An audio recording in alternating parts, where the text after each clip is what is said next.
자율형의 기본은 통제가 약하다지요.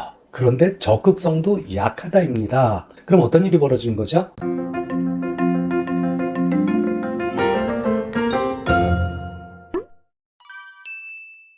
안녕하세요. 소통현 채널의 홍성민입니다. 4가지 부모 유형 설명드리고 있는 중입니다. 첫 번째 통제형 설명드렸고요. 두 번째 교육형 설명드렸습니다.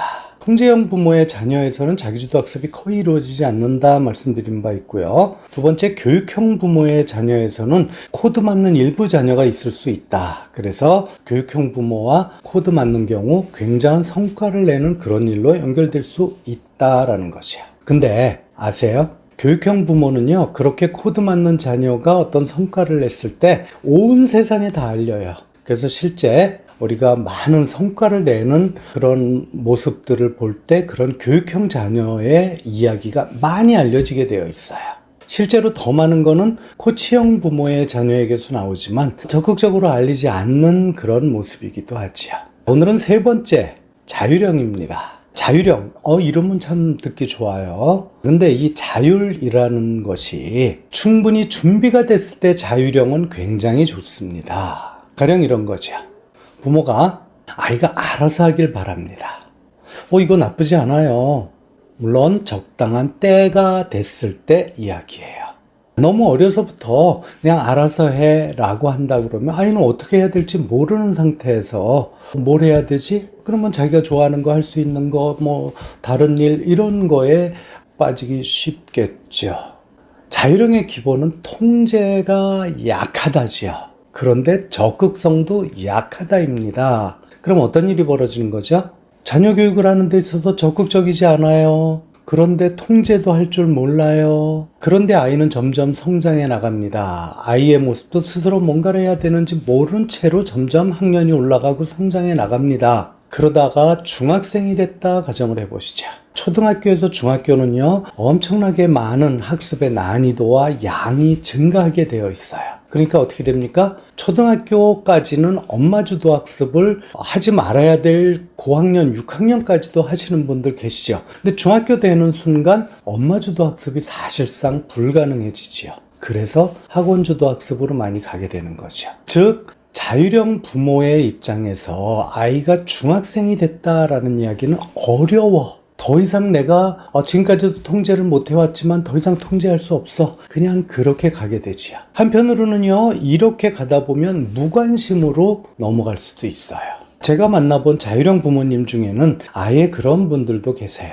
지가 먹을 거 지가 타고는 안 되는데 알아서 하는 거지요. 알아서 옛날 한 200년 전쯤 세상이라고 한다면 그냥 밭 갈고 논 갈고 하면서 알아서 살아갈 수도 있겠지요. 근데 지금 세상 그렇지 않잖아요. 이거 뭐죠? 무관심이에요. 무관심은 곧 방임으로 연결이 된다. 근데 방임받는 아이, 이게 심해지면 뭐가 되죠? 방치가 되죠. 이건 아주 심각해지는 그런 상황입니다. 가끔 먹여주고 재워주고 입혀주고 할 거 다 했는데 요즘 세상에 부모 자녀 사이에 먹여주고 입혀주고 재워주고가 다일까요? 그 상황에서의 아이의 입장을 한번 생각해 보죠. 아이는 아무도 내게 관심이 없어 라는 생각이 자리 잡게 되겠죠. 이게 점점 심화됩니다. 뭔가 이야기를 하고 싶은데 또는 상의하고 싶은 일도 있고 고민도 있고 그런데 네가 알아서 해 라고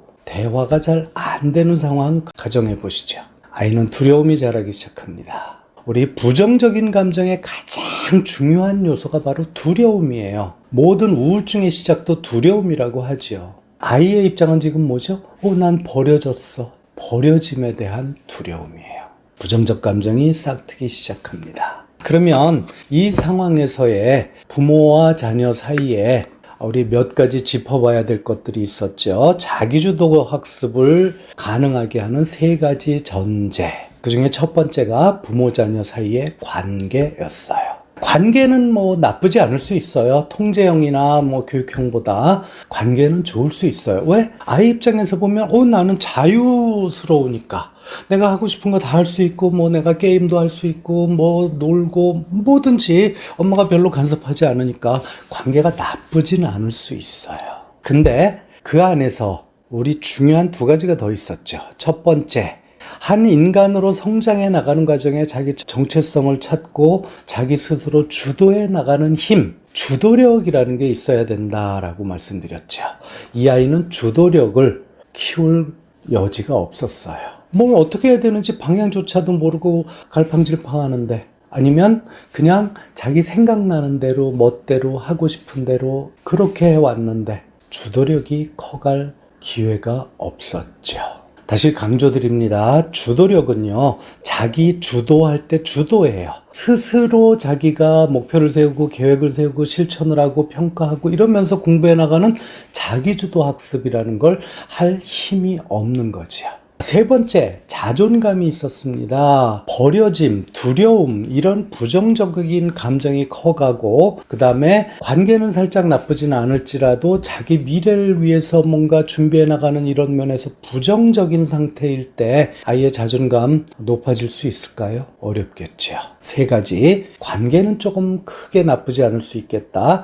주도력은 떨어진다. 자존감도 낮아진다. 자기주도 학습이 어려운 상황이 되지요. 물론 자율형 부모와 코드 맞는 자녀가 간혹 있어요. 많지 않아서 문제지요. 우리 입시 끝나고 나면 뭐 여기저기서 매스컴에 등장하는 아이들 봤을 때 부모님께서 하시는 말씀, 제가 한번 말씀드린 바 있었죠. 저는 아이를 위해서 해준 게 하나도 없어요. 그게 그저 미안할 뿐이에요. 실제로 아이들에게 신경 못 쓸 수 있어요. 뭐 여러 가지 사정으로. 그런데 아이는 정말 꿋꿋하게 자기가 주도적으로 그렇게 공부를 해서 이뤄내는 친구들이 있죠. 매스컴에서는 이런 케이스를 좋아하죠. 이거 코드 맞는 경우입니다. 자율형 부모님께서 반드시 확인하셔야 될 거, 우리 아이가 정말 나와 코드 맞는 아이일까? 주도력과 자존감을 들여다보시면 됩니다. 그렇다면 차라리 더 통제하거나 교육하려고 애쓰지 않고 그냥 자율형 스스로 해나가도록 내버려 두는 것이 더 성과를 낼 수도 있습니다. 제가 가장 안타깝게 보는 경우 있어요. 아이의 모습은 자율형 아이예요.